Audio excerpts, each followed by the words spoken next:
Donc, moi je suis Inès d'Auvergne, je suis la responsable expertise diversité d'une association qui s'appelait jusqu'à il y a peu IMS Entreprendre pour la Cité, et qui est en train de changer de nom, donc on va s'appeler Les Entreprises pour la Cité.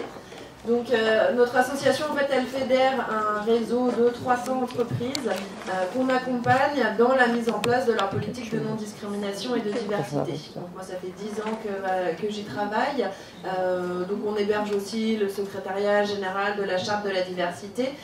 Donc c'est vrai que mon champ d'activité, je dirais, mon secteur d'expertise, c'est plutôt l'entreprise privée que les spécificités de l'emploi public, mais je vais vous parler d'un programme de recherche-action qu'on a mené spécifiquement sur la question des stéréotypes, et on s'aperçoit qu'en fait les stéréotypes sont partagés dans la société française, que l'on parle de l'emploi public ou de l'emploi privé. Finalement c'est à peu près les mêmes types de phénomènes que l'on peut retrouver. Donc, moi je me suis intéressée il y a quelques années à la question du pourquoi est-ce qu'on n'arrive pas à faire diminuer les discriminations en France dans les entreprises privées, malgré un certain nombre de plans d'action qui sont mis en œuvre, malgré l'engagement d'un certain nombre de dirigeants, malgré des formations. On s'aperçoit qu'on peine encore à vraiment avancer sur ce champ de la lutte contre les discriminations. Et en fait, pour arriver à comprendre pourquoi est-ce que les choses n'avancent pas suffisamment, on est allé s'intéresser à ce qu'il y avait dans les mentalités. Qu'est-ce qui, dans les mentalités des uns et des autres, font qu'à un moment donné, quand on est en situation de choix entre deux CV, on va toujours choisir le même type de profil. Quand on est en situation de choix pour qui va avoir la promotion au poste à responsabilité, encore une fois, c'est toujours le même type de profil qui vont réussir à passer le fameux plafond de verre dont on entend beaucoup parler. Alors on est parti aussi du postulat de base qu'a priori, et malheureusement d'ailleurs, la plupart des discriminations ne sont pas faites avec des intentions volontairement sexistes, racistes, xénophobes ou homophobes. C'est que malheureusement, il y a beaucoup de discriminations qui sont liées aux stéréotypes et donc à l'intention collective, enfin à l'inconscient collectif, pardon, à la question des préjugés. Et donc c'est ça qu'on est allé mesurer avec notre programme de recherche-action. Alors on s'est associé à un chercheur en psychosocial qui s'appelle Patrick Czerneski, qui est doctorant en fait sur les questions de stéréotypes, parce qu'on voulait essayer de mener un programme scientifique qui apporte un peu de fond donc, à cette question des stéréotypes et des préjugés. Et on y a associé 8 entreprises partenaires qui ont bien voulu nous ouvrir leurs portes pour qu'on aille triturer et interroger leurs managers. Donc sur ces 8 entreprises, on en avait 3 qui étaient anciennement publiques, donc je pense à EDF, à la Banque Postale et à Orange. Vous voyez qu'on a un petit peu ce champ du public-privé. Et à l'intérieur, on est parti interroger 3000 managers avec des questionnaires, des entretiens individuels et collectifs. Donc l'objectif de ce programme de recherche-action, c'était de mesurer les stéréotypes qui peuvent exister sur différents groupes. Alors on a fait plusieurs programmes, je dirais. On en a eu un sur le handicap, un sur la question du genre, un spécifiquement sur la question des origines, c'est celui dont je vais vous parler. Et puis aussi un sur la question des générations. Donc on a vraiment abordé cette question des stéréotypes en multicritères et pas exclusivement sur la question des origines.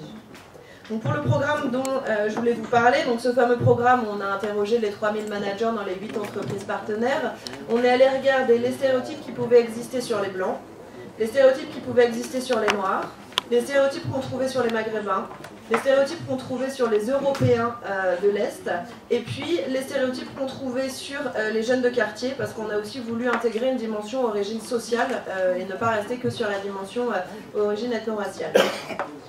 Et on a regardé aussi les stéréotypes qu'on trouvait sur les Asiatiques. Alors c'est vrai qu'en France, c'est pas forcément politiquement correct d'aller poser des questions aux gens en disant dans votre entreprise, on entend dire que les noirs sont 3 petits points, mettez-nous des mots, on entend dire que les blancs sont 3 petits points, mettez-nous des mots.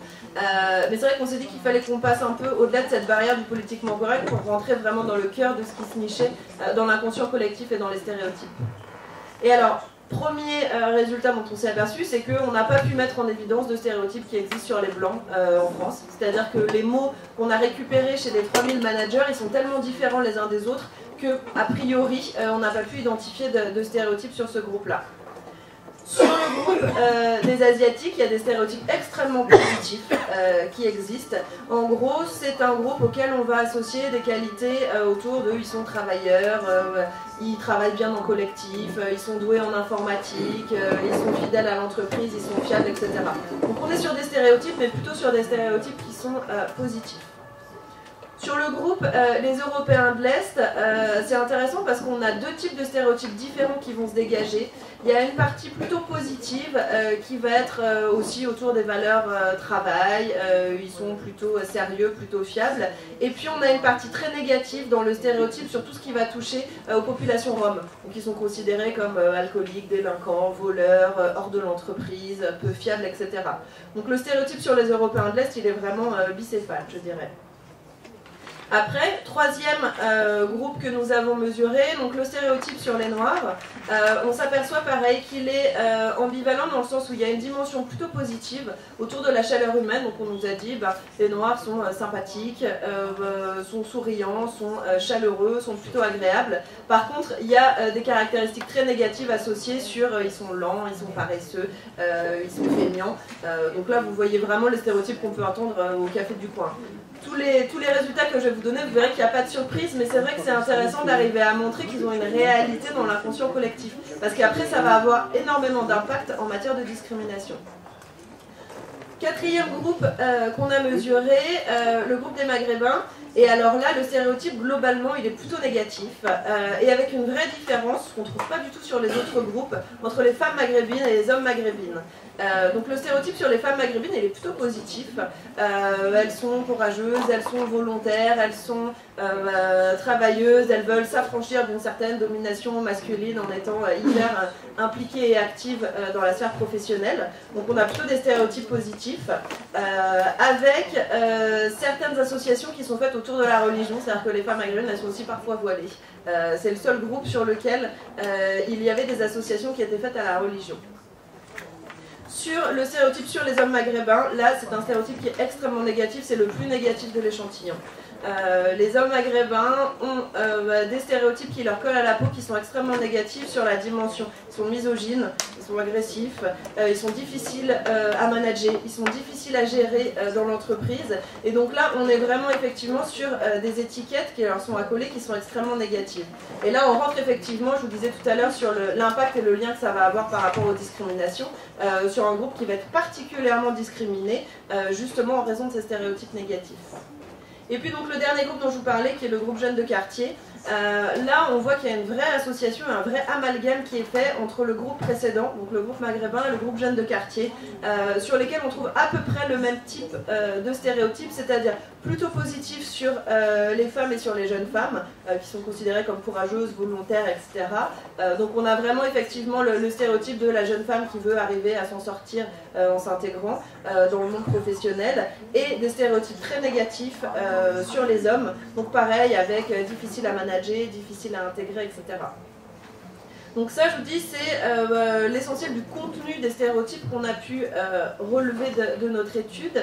Dans les autres résultats qui nous ont effectivement un petit peu interpellés, on s'est aperçu qu'il y avait un parallèle qui était absolument identique entre la perception de discrimination et les stéréotypes, c'est-à-dire qu'en gros, les managers nous hiérarchisent les discriminations dont font l'objet les différents groupes, et quand on calque ça avec les stéréotypes, on s'aperçoit que c'est effectivement la même cartographie.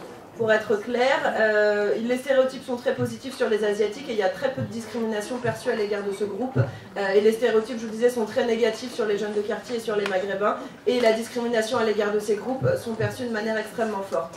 Donc il y a vraiment pour le coup une vraie conscience chez les managers, effectivement, que les groupes ne se positionnent pas de la même manière en termes de stéréotypes et du coup ne sont pas discriminés de la même façon. Donc, juste avant de terminer, ça je vous dis c'était sur la partie résultats. Ce qui nous intéressait dans ce programme de recherche-action, surtout, c'était d'aller identifier qu'est-ce qui fonctionnait pour limiter l'impact de ces stéréotypes et qu'est-ce qui fonctionnait pour arriver à faire en sorte que ces stéréotypes soient moins forts et moins négatifs. Et donc, on a testé tout un tas de variables. On s'est aperçu, par exemple, que le sexe, l'âge, le niveau de formation n'avaient pas d'impact sur les stéréotypes. En gros, les gens ont les mêmes stéréotypes qu'ils aient un bac plus 4 ou un BEP. Ils ont les mêmes stéréotypes qu'ils aient 30 ans ou qu'ils aient 50 ans. Ils ont les mêmes stéréotypes que ce soit des hommes ou des femmes. Donc ça, c'est vraiment des variables qui n'impactent pas. Par contre, les variables qui vont avoir un effet extrêmement important, la première, c'est la perception de l'engagement de leur entreprise. C'est-à-dire qu'on s'est aperçu que plus les managers ont le sentiment que leur entreprise est engagée sur les sujets de non-discrimination et de diversité, et moins ils ont des stéréotypes négatifs. Donc ça veut dire que les messages que les politiques font passer sur ces sujets-là, en gros ça fonctionne. Et plus on a un discours qui est stigmatisant et excluant, et plus ça va faire augmenter les stéréotypes dans la société. Et plus à l'inverse, on a un discours qui est positif et inclusif sur les questions de différence et sur les différents groupes, et moins il va y avoir de stéréotypes négatifs dans la société. Donc ça, le cadre, c'est effectivement une variable qui fonctionne de manière extrêmement importante. Autre variable qui fonctionne très très bien, c'est le contact. C'est-à-dire que plus les managers sont en contact avec des groupes aux origines différentes, et évidemment, moins leurs stéréotypes sont forts et sont négatifs. Donc ça prône vraiment pour la question du mélange, de la mixité à tous les niveaux. Et ça fonctionne encore plus quand ils identifient dans leur entourage des managers à haute responsabilité ou des dirigeants à haute responsabilité issus de différentes origines. C'est-à-dire que la question des rôles modèles, c'est aussi quelque chose qui fonctionne très très bien pour déconstruire les stéréotypes. On a beaucoup parlé à l'international du rôle que pouvait avoir Barack Obama en termes de déconstruction des stéréotypes. En gros, on a identifié le même effet dans le cadre de notre programme de recherche-action. C'est-à-dire qu'à partir du moment où vous avez des rôles emblématiques qui sont incarnés par des personnes de différentes origines, ça fonctionne vraiment pour améliorer les stéréotypes et éviter justement qu'il y ait des préjugés dans la société. Donc voilà en gros les éléments qu'on a pu ressortir. Si ça vous intéresse d'avoir les résultats détaillés de ce programme de recherche-action, on a fait un guide pratique sur le sujet qui est disponible, vous pouvez télécharger gratuitement sur internet. Donc vous allez sur notre site internet, c'est imsentreprendre.com. Et dans la rubrique publication, vous avez un guide pratique, stéréotypes et origines, avec l'intégralité des résultats.